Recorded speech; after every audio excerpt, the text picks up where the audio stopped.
Tonight, your money, your tax dollars, and the stimulus. Federal stimulus money, it's finally flowing. But is that money going where it can do the most good? Tonight, 24-hour News 8's Joe LaFurgey followed the money.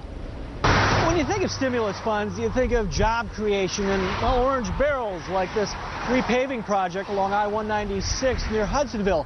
So what does a college research trip to the North Pole have to do with that money? Plenty, according to Grand Valley State University professor Robert Hollister. As the poles change, they change the weather patterns kind of on a global scale, which then has impacts everywhere.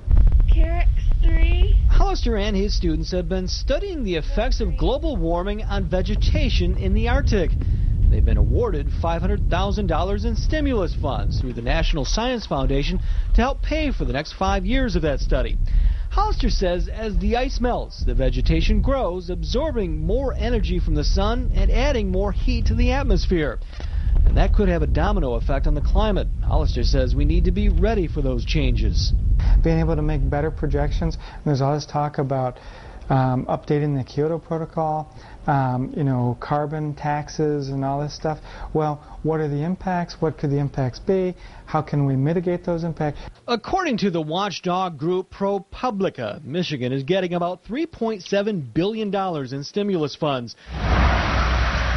There are the more obvious projects. $53 million is going to state road reconstruction projects in Kent County.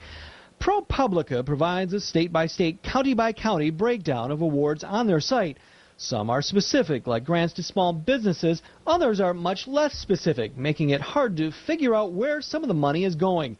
Even the state is having a difficult time figuring out how to track the success of the funding.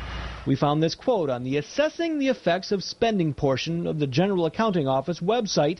Quote, Michigan departments continue to express concern about the lack of clear federal guidance on assessing and reporting on the results of Recovery Act spending, end quote. Back in the Arctic, Professor Hollister says in his mind, the $500,000 grant he'll use does fall into what the stimulus was meant to do. One of the things that makes the U.S. great is the amount of money we put into science and technology, and this very much fits into that. And if you'd like to follow how and where the stimulus funds are being spent, we have several links on our website at woodtv.com. Near Hudsonville, Joe LaFurgey, 24-hour News 8.